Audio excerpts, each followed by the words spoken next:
Et oui, bonjour à tous, c'est G-Style. Aujourd'hui, une vidéo un petit peu particulière, puisque je vais vous faire mon premier unboxing, puisque là c'est un peu sous le coup de l'excitation, puisque je viens de recevoir ceci dans ma boîte aux lettres, et vous allez bientôt découvrir ce que c'est.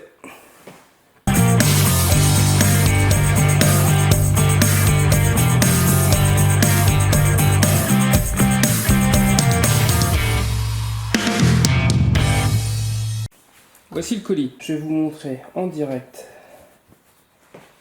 ce qui fait mon excitation.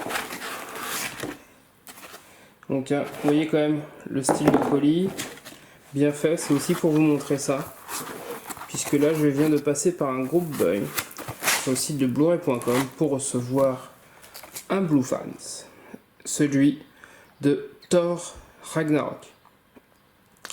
Alors j'ai pas été tout à fait assez rapide pour obtenir le lentille que j'aurais souhaité, parce que le nombre de copies sur le groupe buy était vraiment limité, et comme je suis pas encore VIP chez Blue Fans, ça reste assez limité, mais en tout cas on a vraiment entre les mains, dès qu'on le reçoit, quelque chose qui le fait, comparé au steelbook français qui m'a moins fait cet effet là.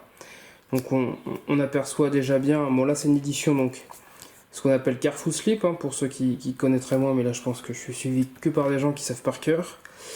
Là donc on a vraiment que la partie basse qui est tenue. Dès le départ on voit ce petit flyer avec les specs, etc. Donc je suis incapable de vous lire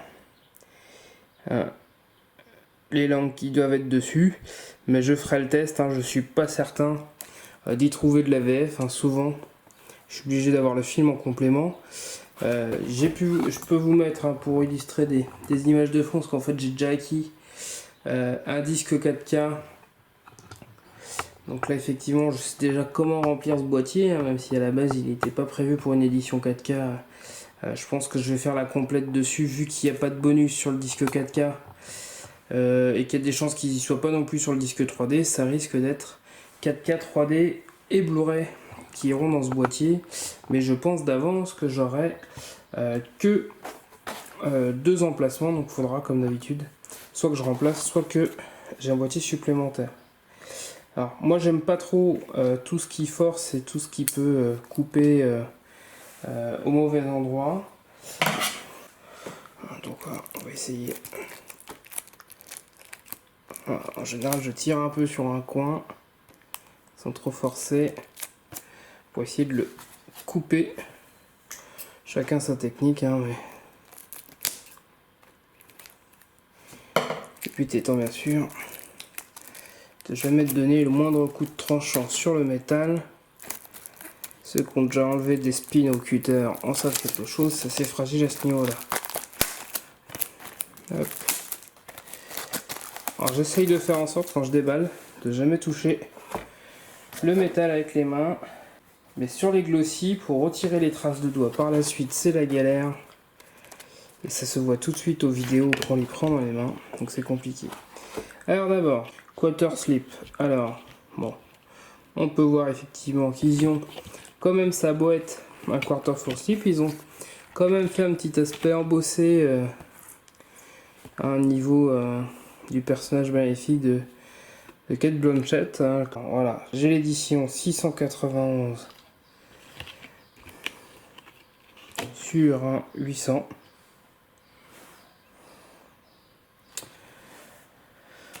Donc ça effectivement. Alors, et donc le steelbook en lui-même, le voici. Donc magnifique steelbook. Donc embossage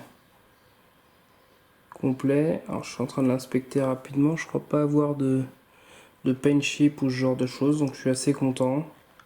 Donc il y a vraiment un très très beau glossy. Donc l'embossage type cadre permet de faire un débossage sur le Thor et le Ragnarok.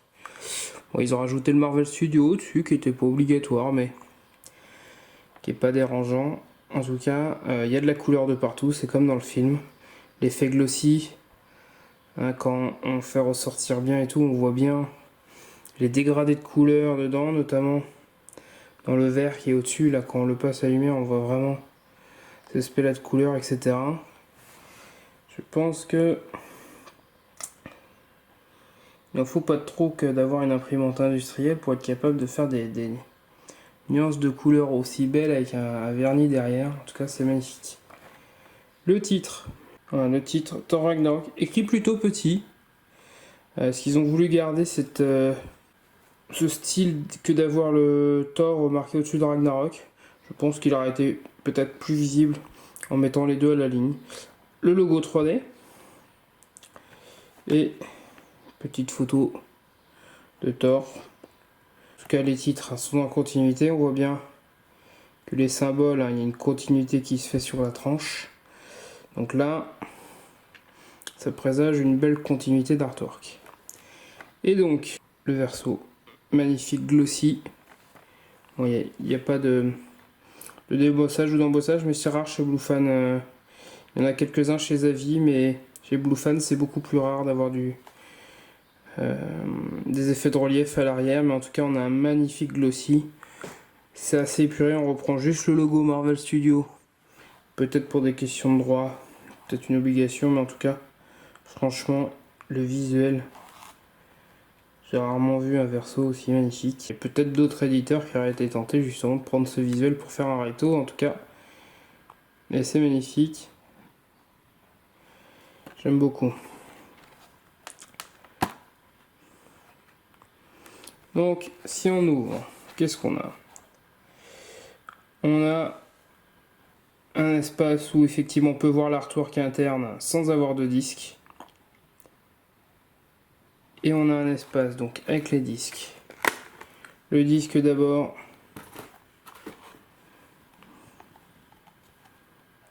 En 3D, stylisé.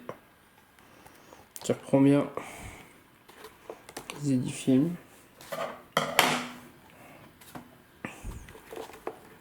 On a ensuite... Oh, là ils sont plus chiants à choper ceux-là. Le disque Blu-ray. Donc je testerai s'il y a de la VF, mais j'en suis pas certain. La VO. En général, les Bluefans sont quand même... Alors, j'ai pas fait attention si c'était noté. Ils sont souvent abaissés, c'est-à-dire que... Ouais, c'est donc le cas ici. Voilà. Donc même si jamais il n'y a pas la VF, il y a quand même de la VO qui est lisible sur un lecteur français quoi qu'il arrive. Pour peu que vous ayez un Oppo comme moi, ça peut vous permettre d'ajouter les sous-titres français. Donc finalement, quelqu'un qui veut se faire de la VOST, finalement, il n'a peut-être pas forcément un grand besoin que de se racheter des disques français. Donc en tout cas, l'artwork interne, il prend vraiment tout son sens une fois qu'on retire les disques, puisqu'on a la présence de Hulk, qui est très présent quand même dans la première moitié du film surtout. Il est quand même très présent et il a son importance et en tout cas je crois que ça reprend l'idée qu'il y avait un comics book où c'était Hulk dans l'espace et effectivement là on avait repris cette idée. Et donc maintenant que j'ai ouvert entièrement, et je vais vous montrer l'artwork au complet. Donc le recto a une continuité qui va sur la tranche. Par contre, il y a une continuité, on va dire, dans le style graphique, mais pas directement de l'image. C'est bien deux images distinctes entre le recto et le verso. Mais en tout cas, on est globalement sur une finition à la hauteur d'un Bluefans. Donc, comme j'expose sur tous les steelbooks, moi, je regrette pas tant que ça d'avoir eu ce quarter slip. Maintenant, ceux qui ont la chance de pouvoir l'avoir en édition avec fourreau, seront certainement très heureux aussi de leur édition. Moi, en tout cas, j'ai pas un pen chip visible. Et sur ce type d'édition magnifique, on voit bien même les contours.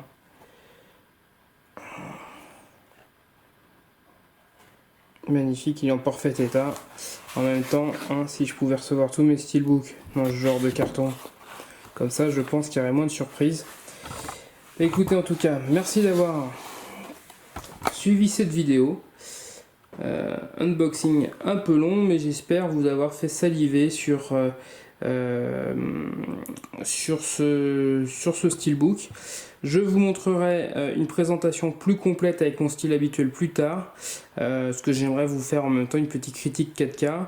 Je l'ai déjà vu, hein, c'est du très bon en 4K, mais j'aimerais pouvoir vous en apporter un peu plus de précision, notamment parce que c'est le gros apport de la partie HDR en fait, hein, qui fait la différence sur ce film. Mais vraiment, je voudrais prendre le temps de faire bien ça, comme j'ai pu le faire sur Saving Private Ryan. Donc, en tout cas, merci beaucoup de suivre ma chaîne et je vous dis à bientôt. Ciao.